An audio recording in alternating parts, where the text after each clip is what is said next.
Hello and welcome. If you're new to my channel, my name is Christina, and in this week's video, I'm excited to share 5 easy DIY projects with you. I'll talk you through the materials as well as the techniques, so let's head over to project 1.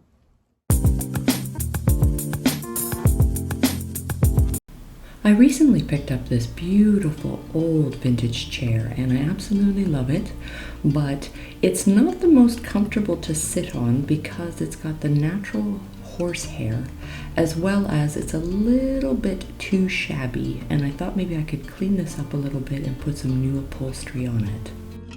I cleaned up the wood frame just with some dish soap and hot water, and now I'm going to use some chalk paint in the Chateau Gray and just put on probably 2 full coats of this.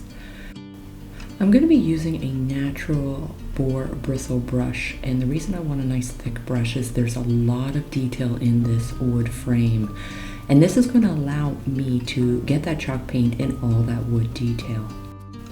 For my first coat, I'm just going to worry about getting in all that detail, and then for the second coat, I'm going to worry about areas that I didn't get a really good coverage. I generally like to use small amounts of paint at once.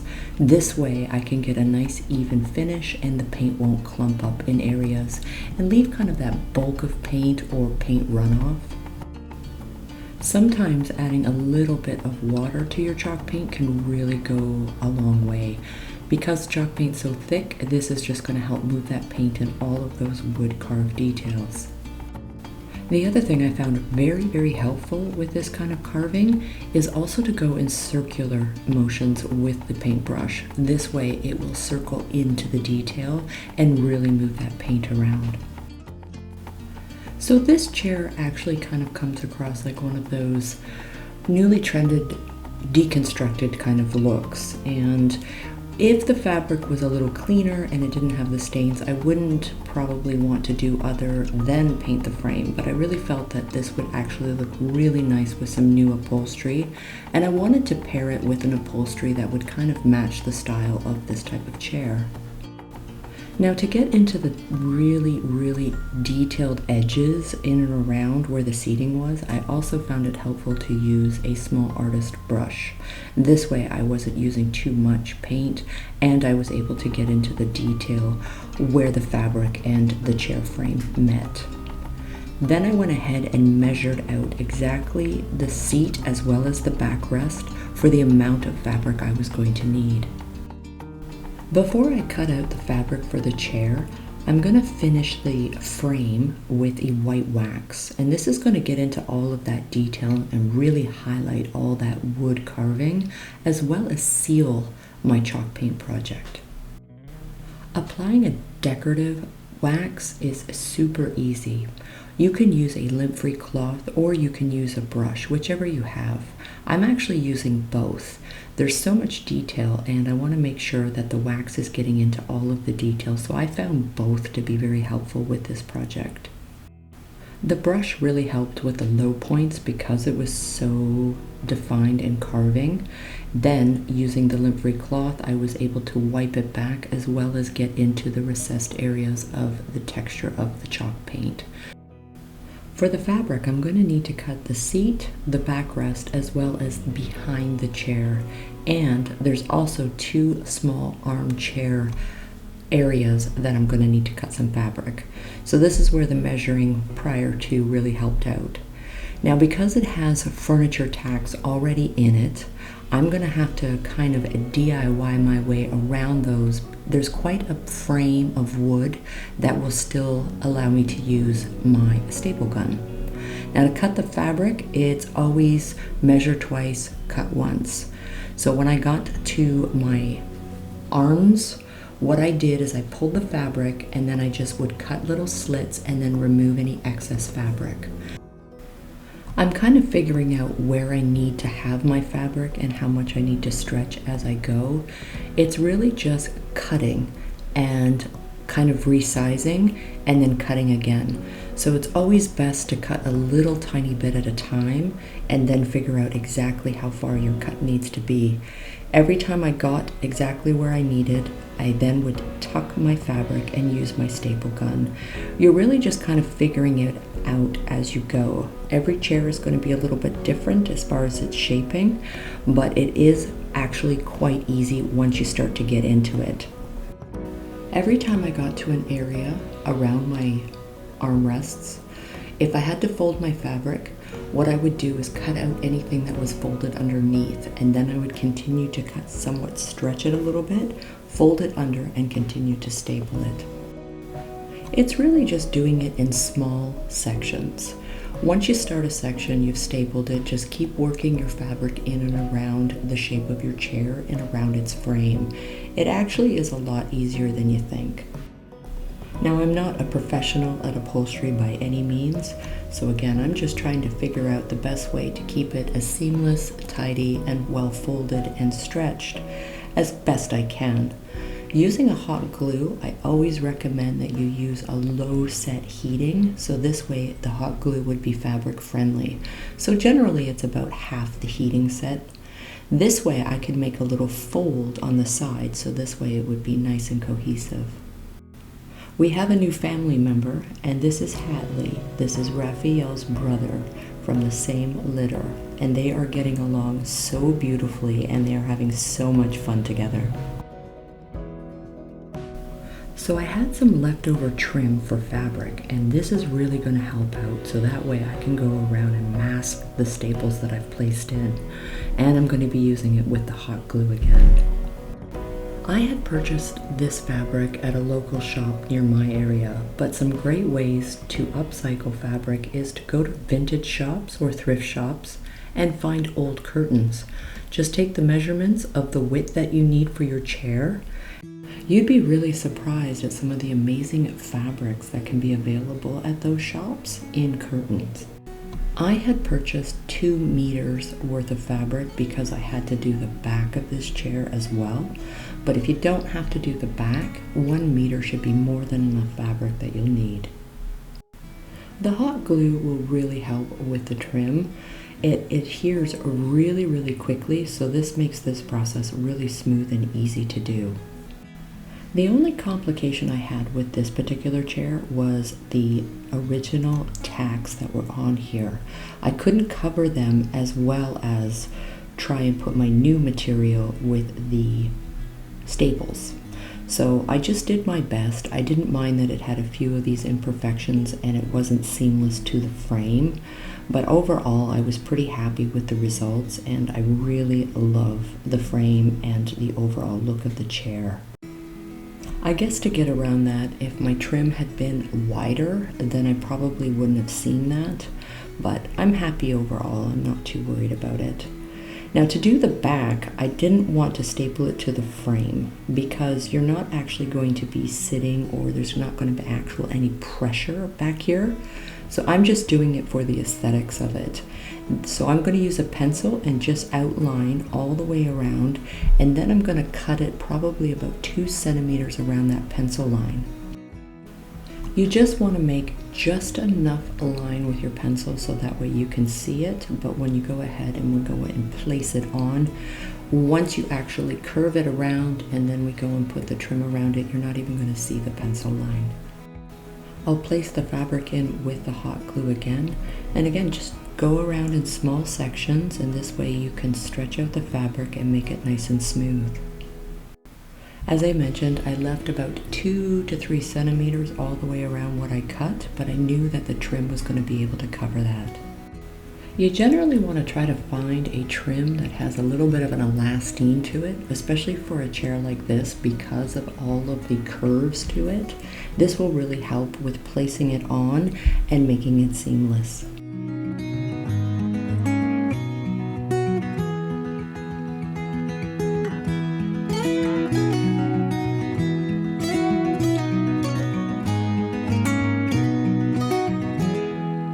I'll be coming home,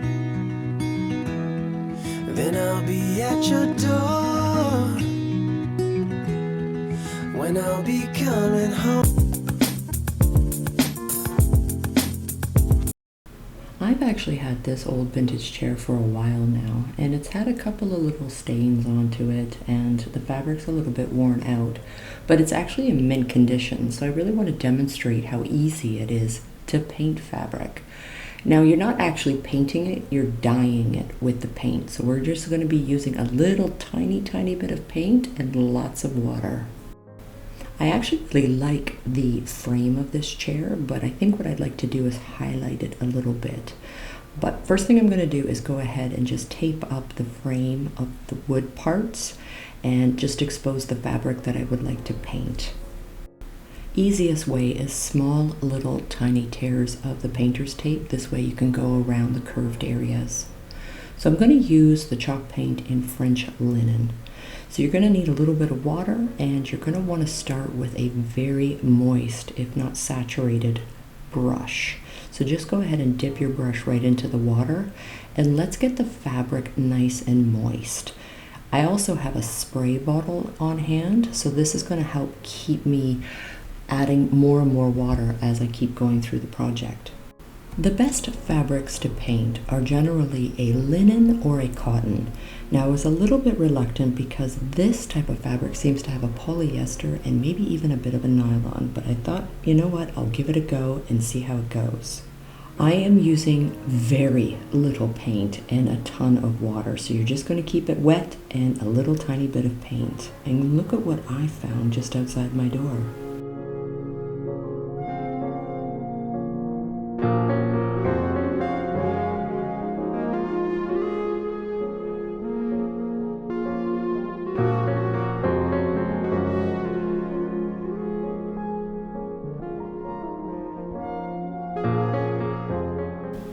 Again, very tiny amount of paint, and all you're going to be doing is stroking it into the moisture that you've already placed on your fabric, and just keep rubbing it in and keep moving it around. And again, all you're doing is actually dyeing the fabric with the paint. You're not technically painting it, you're just allowing the paint itself to get into the fabric and create that dyed look, and it's going to change the color of your fabric. I always recommend too, if you're going to paint a fabric, is to try not to do an extreme color change, going too light or too dark compared to the fabric that you're working on. You almost want to kind of go within its already color tone. So it already kind of had this beigey cocoa color, and I'm going with a French linen. So it's going to be a little bit lighter than it was, but it's not a drastic change. But this is really going to clean up the fabric and make it look kind of almost brand new again. But I think when we think of painting fabric, we think it's going to be hard, we think it's going to be kind of crusty, but it's not. It's not at all. And again, it's because you're using so much water and you're using the paint as a dye color, not so much that you're painting it. I also found using the little artist brush, so that way I could get around the trim and on the trim, really helpful. This was super helpful to get around all those little edges and corners, so that way I didn't have to use the larger brush.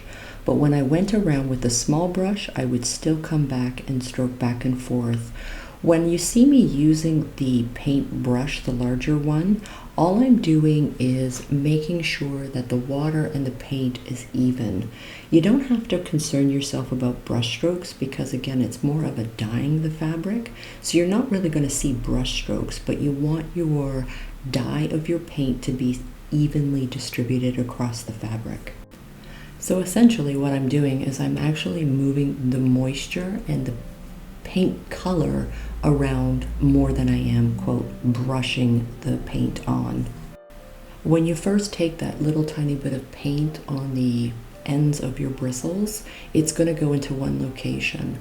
As you keep adding water, you keep pushing it around with your brush. Again, not to concern about brush strokes, it's just moving the moisture and the paint around so it's evenly distributed. It's perfectly fine to work in small sections. If you have to kind of part with your project halfway through, you can pick up where you left off.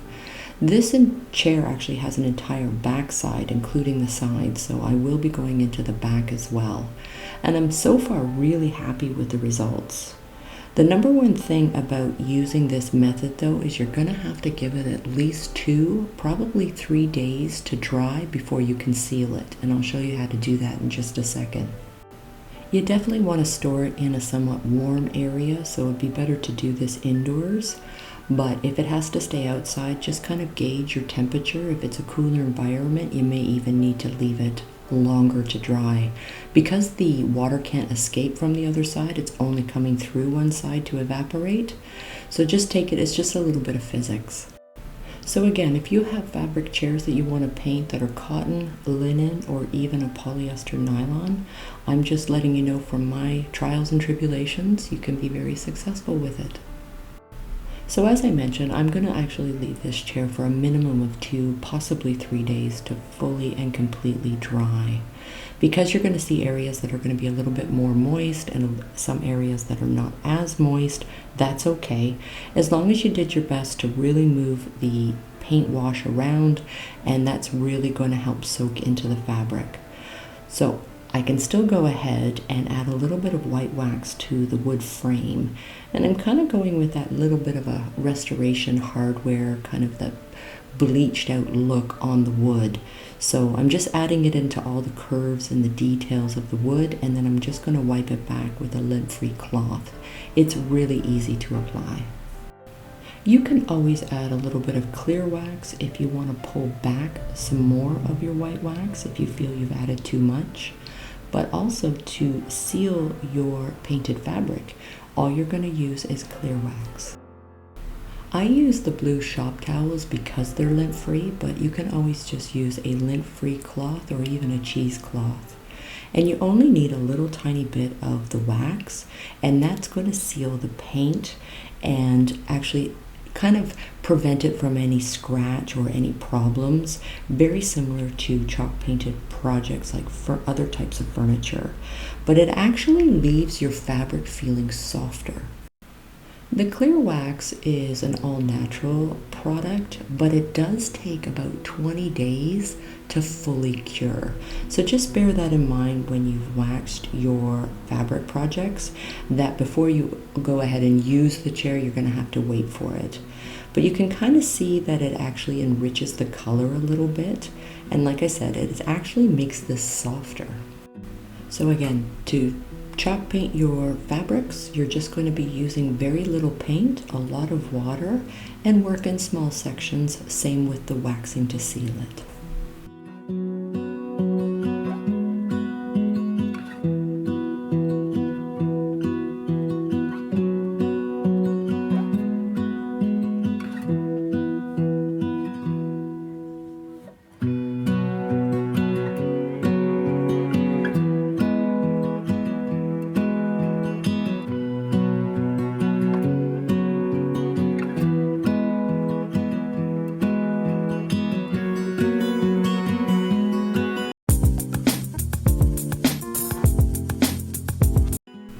I've been thrift shopping quite a bit, and I'm also doing a lot of room makeovers right now, and I keep picking up these old, beautiful frames, and they're in great condition, but sometimes just the look of them, you just would like to switch them up.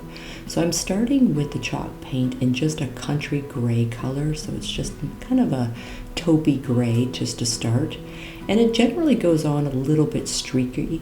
So don't worry about that. I actually want to do thin coats so that way my paint doesn't clump up in all the corners and edges. So the first coat always is going to look a little bit meh. Then when we get into the second coat, I'm going to be stippling a lot to create some textures. Using a small brush, artist brush, or even an old chippy brush work just perfectly for these types of frames. Now, because this frame doesn't really have a lot of detail on it, it's just kind of squared off, what I want to do is I'm going to use 3 color tones. So I'm going to start with the country gray. Now I'm going to go, once that was completely dry, and I'm going to be stippling on the French linen. So this is just a darker taupe color. And by doing that, when I go to add my third color, what it's going to do is it's going to create a lot more dimension to the frame. Generally, when I upcycle and paint anything, I try to go by the 3 color rule, so 3 color tones, and that's what creates this 3-dimensional look by using the 3 different color tones. So generally a light one, a medium one, and a darker one in your color choice. I'll be using 3 different brushes, and I'll be stippling all 3 colors randomly all over the picture frame. And again, this is kind of working my second or third coat as I keep going. So my third color is going to be the Chateau Gray. And again, all three colors were just stippled on by stabbing my paintbrush into the frame. Once everything was completely dry, I'm just going to use the white wax. And when I use my brush, I generally like to use the lid of the white wax just to get the wax inside the bristles. And then I'm just going to wipe it all over the frame. And what it's going to do is it's just going to sit into the low points of all of the texture that was created when I was stippling. When you're stippling with your paintbrush, so it's really just that stabbing motion, you're building up layers. And with all those layers, you're going to have low points and high points. And when you go with the wax finish at the end, it really makes it pop. You can add as much or as little as you like. If you feel you've added too much white wax and you're having a hard time pulling it back, just grab a little bit of clear wax and you're good to go. So this frame was really nice because it's actually an entirely wood frame, and some of the frames that you'll see out there are not always wood, but this one was. So I decided to do similar to what I just recently did, is because I still have a little bit of the fabric from my first upholstery chair project that we did on this video. I'm going to turn the fabric around and I'm going to use the back side of it to pop it into the frame. I love this look. I think it's a great way to add textures around your home, and it makes gorgeous home decor, and it's all recycled. So I'm going to cut the fabric to suit the frame, but again, measure twice, cut once. Couple of tricks when you are going to be stapling on a fabric to a frame. I recommend just to staple one side. Then as you go to the sides, staple just maybe about a quarter way down and then switch your side. This way you can stretch your fabric and you're not going to create ripples or bubbles in your fabric. I found this method to work the most effective to making sure there was no ripples in my fabric.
I recently redid my studio space and I have this huge built-in cabinetry all around one side of a wall.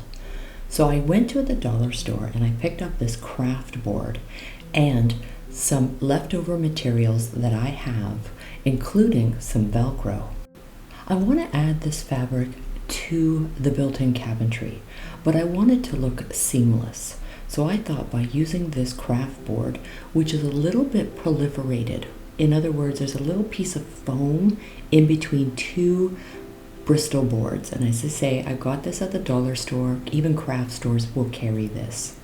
I cut them so that way it could match inside the recessed area of the cabinets. I measured the cabinets that I want the inserts to go to, and I cut them out with an X-Acto knife, and I have 6 of them. All I want to do is create it so that way the fabric will line up inside the recessed area of the cabinet, nice and seamless. So instead of just gluing the fabric to the cabinet, this way, if I change my mind or I want to change the fabric down the road, this is not permanent. These craft boards are about 2, maybe 3 centimeters in thickness. What we're going to be doing is just wrapping the fabric around with a little bit of hot glue. But again, I don't want the material to be too clumped up in the corners, and I want it to be seamless. So what we're going to do is we're just going to go down each side with the hot glue and then make a nice cut fold on the ends, and I'll show you that in just a second.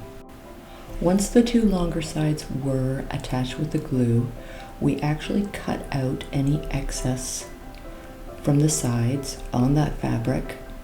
Just go and cut almost like a little square off of each end. That way, when it comes to the next fold, you don't have too much fabric and it's not too bulked. So just go ahead and cut off that little square end, then you use that hot glue to make your next fold. This whole project only took a couple of hours, and between me and my husband, we were just absolutely floored how beautiful and seamless it looked when we went and put it up. Again, the nice part is if you're in a rental apartment or you have a piece of furniture you freshly painted and you have a recessed area in the cabinets or the cabinet doors, this makes a great way to change up, add fabrics by adding that texture and new look whenever you want. Each of the craft boards only cost, I think, $1 or $1.50, and we needed 6 of them. With the leftover fabric I had, this entire project was very inexpensive. So the Velcro has a slight stick to it, and what we did is we lined it up exactly where we needed it on the cabinet to go into that recessed area, and then voila, it's stuck on no problem, and it's easy to remove, including the Velcro strips.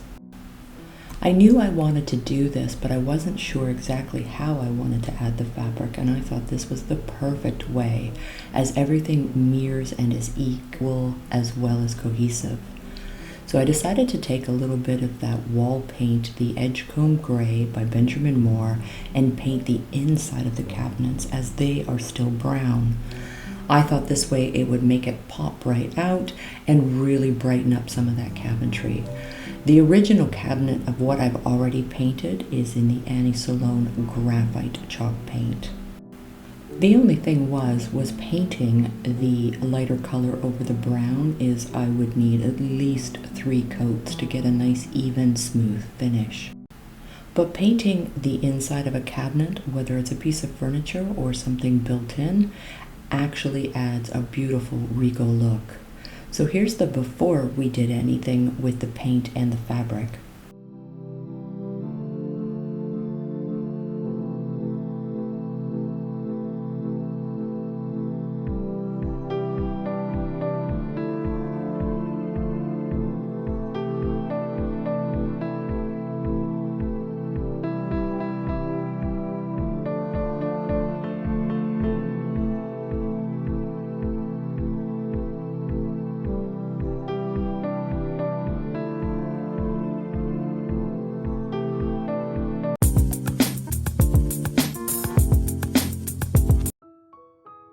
I picked up this little cabinet on the Facebook Marketplace for $50, and I thought this would be a perfect little project to go ahead and add some new life and a new design to it.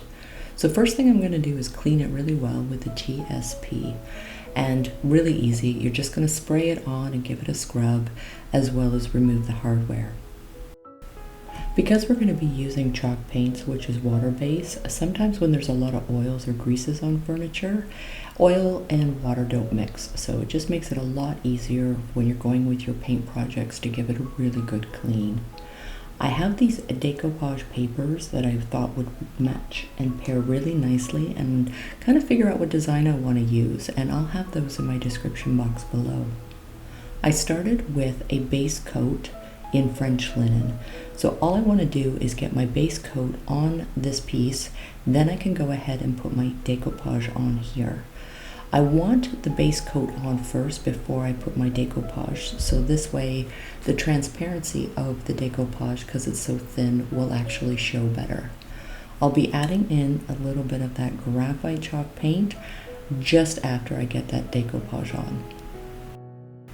The first coat is always going to be kind of what is termed the ugliest, because really all you're doing is just trying to cover up the piece And because we're going with such a light color, it's going to have a bit of a streaky look to it. I'm not too concerned. I just want to get a base on there. Generally, the first coat when you're painting any project is usually the base is always kind of the ugliest. It's when we get into the second layer and the more decorative layer, that's when things start to really come together. You can add in a little bit of water, and you can keep spraying a little bit of water, especially if you want a nice smooth finish.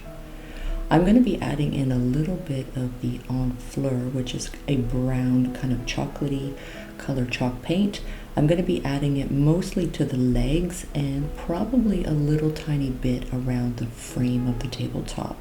But I'll get into that a little bit more with the blending as I get the first part of my decoupage on first. So I'll be using the Mod Podge. I'm just going to pour it out onto a plate, and I'll use a disposable sponge applicator for the actual decoupage application. I love to use a cling wrap when I work with decoupage because this allows me to smooth the decoupage onto the piece of furniture without tearing it. So I'm just going to add a nice even coat of the Mod Podge, then put the decoupage down, smooth it out with that cling wrap. This helps prevent the wrinkles and air bubbles, so you definitely want to rub it down pretty good. I find adding a decoupage really helpful just to go in small sections, and that helps prevent the air bubbles and creases as well. Now, because I have a little bit of a frame going onto a door, I'm just going to go and cut with an X-Acto knife. That way I can continue on with the Mod Podge and the decoupage. I find using the X-Acto knife to help really give a nice clean edge. When I continue on with the decoupage, I will be sealing it with the Mod Podge on top. That's going to help secure it, and I prefer to do that before I continue on with my layers of chalk paint. As I continue on to apply my decoupage papers, I will seal them with the Mod Podge. And the reason I want it sealed is because I'm going to be continuing on with chalk painting. That's also going to be adding moisture, which I don't want the papers to get moist, so the Mod Podge will correct that. So again, just work in small sections. It just makes it a lot easier, and you can control the decoupage paper. So if you're finding there's a little too much in the wrinkles, or if it's just got too many creases, you can lift it up a little bit.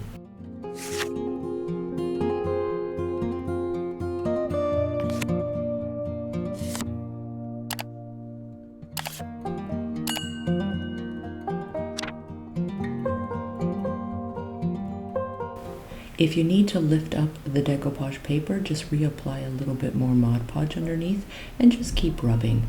Again, that saran wrap will really help, and it prevents the paper to actually shred. I know, I've had it happen to me. I found that the plastic really helped versus using my hands, because when I use my hands, it just seems to grab the paper and it will tear. Whereas with the cling wrap, I don't have that problem. It's got just enough of a slip to it that it really pulls the paper down nice and smooth.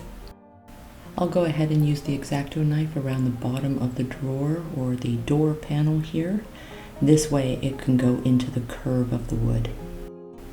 And you'll want to add in a little bit of the Mod Podge underneath where you've cut your paper, so that way it doesn't grab or slip up. Now I can continue on once everything was dry with the chalk paint blending. So I'm going with a little bit of the French linen, and I'm using that stippling technique again. What I like about stippling is it allows me to tap the paint in together where I want, creating different shades where I want it. It's very simple, it's very therapeutic, and it's a really easy way to play with your paints. Biggest rule I've always learned through my own mistakes is you need very little paint. And like always, just work in small sections and keep tapping in the highlights and lowlights as you like them. So I'm just starting with the French linen, and now I've added in a little tiny bit of that graphite. It's like a dark gray, almost a black. And I'm just tapping it in just to create some lowlights here. I'll use the French linen brush, go back, add in a little bit more highlight. And this is just a process that you continue on with until you're happy. But using the stippling, I find, as I say, it just really taps in the colors together where you want to create those different shades, where you want them. I'm going to kind of work in with the symmetry of what's going on the decoupage, and I'm also going to be working the chalk paint into the decoupage. I'm also going to be adding in a thinning black, which is kind of a true dark, rich black. And again, this is just creating more lowlights. So again, I kind of go to that rule of 3 where I use kind of a light color, a medium color, and a dark color. And this is where, again, I'm just creating more dimensions within what I'm painting. I'll be applying this technique all over the cabinet, including the legs. And again, I'll be applying a little bit of that brown towards the bottom, just giving it a bit more of a rustic feel, and probably the under lip and just around the side lip of the tabletop itself. But I am going to add some more of that decoupage. The other thing that's super helpful when you're blending paints is make sure you're holding your brush really lightly. I learned that if I hold my brush too hard, I end up actually pushing my bristles to my project too hard.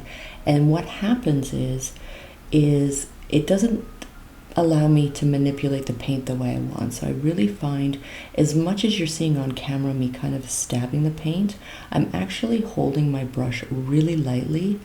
And when I get into kind of fading the colors together, the tactile touch of me touching the actual furniture with my brush gets lighter and lighter. And this is allowing it to just soften the paint out. So if you're starting a little bit on the hard side with your paint and your paint brush, just as you start to blend, just slowly start to tap it out and just get a little bit softer with how you're using your bristles. So not too much to worry about at the beginning, but again, as you're trying to bring the colors and the highlights and lowlights together, just keep tapping and soften out your touch with your bristles to the project. The best way I've always remembered is the softer I want my paint finish, the softer my touch. So again, I'm just creating a little bit of a frame around this tabletop before I go ahead and continue on with more of the decoupage in the next pattern that I'm going to use. So I made sure to cut the sheets so that way it sat into the recessed area of the side here. And there was a couple of holes. There was one here on the side and there is one in the back. But I'm not too worried about it. As I say, all of this decoupage will actually cover that, and then I can continue on as I did the front with the chalk painting. And just doing the exact same stippling and softening it out, creating those highlights and lowlights. But again, just putting the decoupage on is actually really, really easy, and it's super easy when you're working on this vertical angle. So again, really helpful when you're applying your decoupage is just to go ahead and work in small sections and use that cling wrap to help smooth out any of the air bubbles and or creases. I personally like having some creases, but I also don't want too many creases.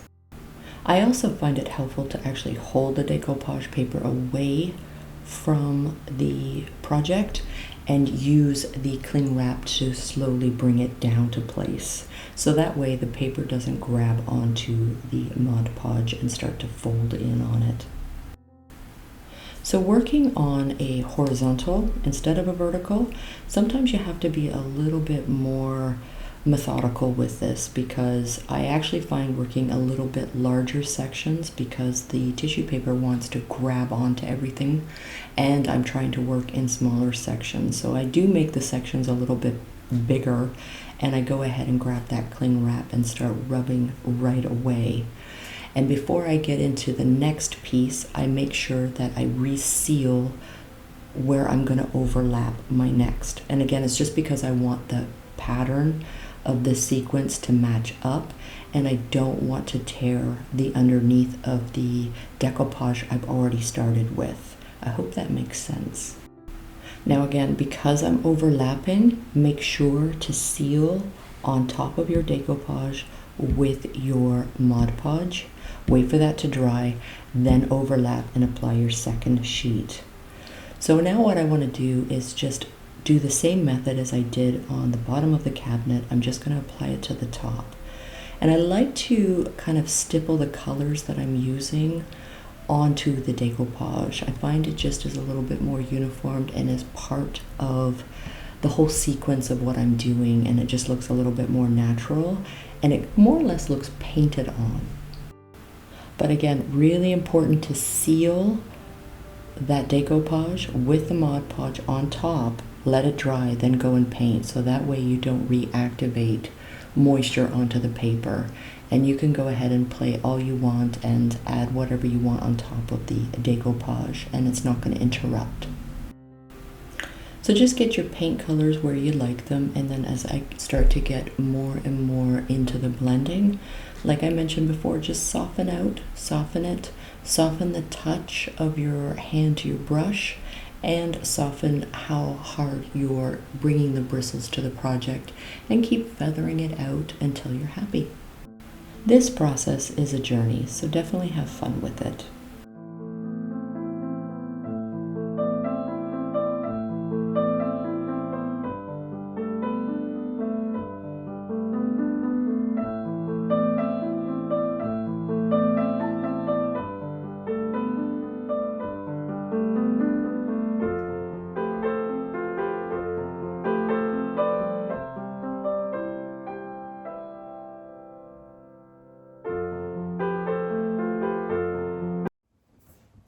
Thank you so much for watching this week's video, and please, if you have any questions and or comments, leave me a comment in the comment box below. And if you haven't already, hit the subscribe button and notification bell. That's going to tell you when I upload my next video. All the materials and supplies I've used is found in the description box below. I'm really looking forward to sharing so many more fun DIYs, room makeovers, and furniture transformations with you soon. So until then, take care, and I'm really looking forward to seeing you soon. Okay, can everybody settle? Can everyone settle? Just slapped me. Can you go on the cookie couch? Raffy? Can you go on the cookie?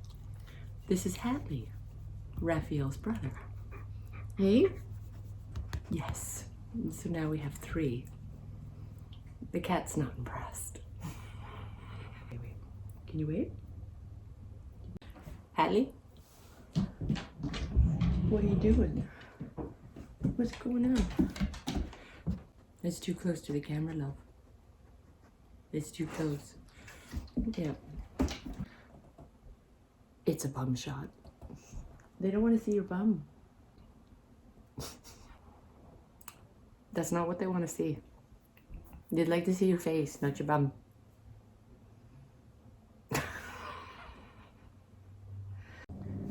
Hello and welcome. If you're new to my channel, I'm going to talk you through the process. So let's head over to project 1.